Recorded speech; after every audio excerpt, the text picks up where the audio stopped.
Hello. आप लोग कैसे हैं? आई होप सब कुछ अच्छा होगा।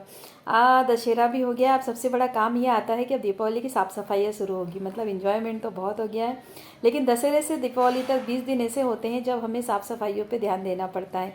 अच्छा, दीपावली का त्यौहार बहुत सोच समझ के बनाया गया है, बहुत सोच समझ के सारी चीज़ें हुई है।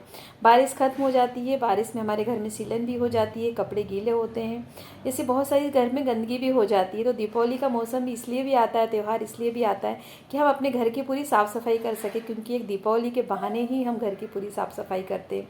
तो सफाई भी इतनी चलती है ना कि कब 1 महीना 20 दिन निकल जाता है पता नहीं चलता, और महिलाएं तो बहुत तक ज़्यादा थक जाती है।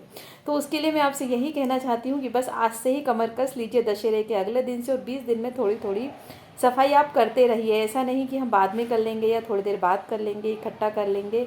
आप चाहें तो एक हेल्पर अपने साथ लगा सकते हैं। हेल्पर कोई भी हो सकता है, आपकी फैमिली के लोग हो सकते हैं, या कोई मैड वगैरह भी हो सकती है। और आप धीरे धीरे शुरुआत करिए, एक एक कमरे से शुरुआत करिए। सबसे पहले किचन साफ़ करिए, इसके बाद में जितने भी घर के कपड़े हैं जो हमारे बिस्तर पेटी में बंद है या अलमारी में बंद है, एक दिन उन सभी को धूप दिखाइए।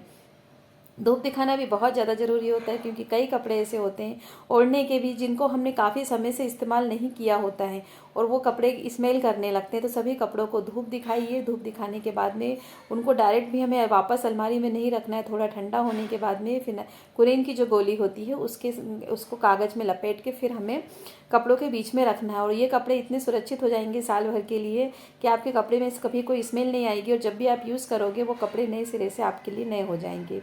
तो हमें कपड़ों का भी खास ख्याल रखना है, चाहे वो ओढ़ने के कपड़े हो, चाहे वो कपड़े हमारे पहनने के लिए हो। तो हमें सबको कपड़ों को धूप दिखाना भी ज़रूरी होता है।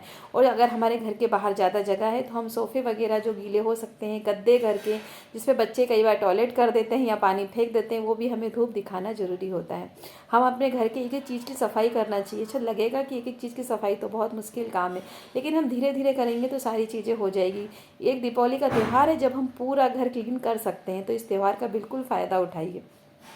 जैसे हमने 9 दिन एंजॉय किया है ना, वैसे अब हमें आने वाले 20 दिन भी एंजॉय करना है, और घर के पूरे काम करना है बहुत अच्छे तरीके से।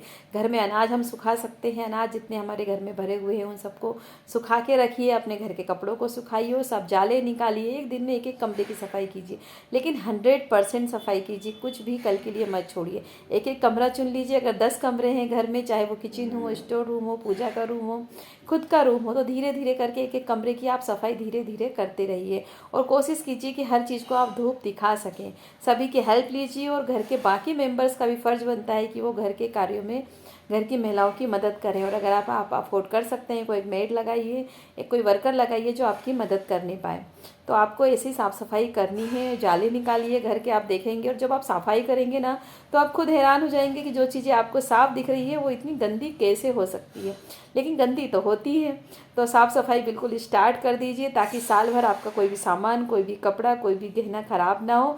और गहनों पे से याद आया, अपने गहने भी चेक कर लीजिए। किसी को सोने चांदी के गहने हमको साफ़ भी करने पड़ते हैं, तो साल में एक बार उनको भी साफ़ करिए। सोने में आप कोलगेट पेस्ट लगा सकते हैं, और उससे लगा के आप साफ़ करेंगे तो वो पूरे तरीके से साफ़ हो जाएंगे। चांदी का कोई सामान अगर आपके पास टूटा फूटा है और आप अफोर्ड कर सकते हैं, तो उसको बदल के कोई नया सामान खरीद लीजिए, क्योंकि टूटा फूटा रखने से कोई फ़ायदा नहीं है। उसको बदल कर नया सामान ले लीजिए, तो बिल्कुल आप साफ़ सफाई के लिए तैयार हो जाइए। मैंने ये सीरीज़ बनाई है दीपावली के लिए, तो अगर आपको मेरी सीरीज़ पसंद आ रही है तो प्लीज़ इसको लोगों के साथ में शेयर कीजिए। जितना शेयर करेंगे उतना दूसरों के पास पहुँचेगा, और ये बहुत अच्छा रहेगा। तो अगर आपको मेरा वीडियो अच्छा लगा तो प्लीज़ मेरे चैनल को सब्सक्राइब कीजिए, लाइक कीजिए, शेयर कीजिए। मिलते हैं कल एक नए वीडियो के साथ। Thank you.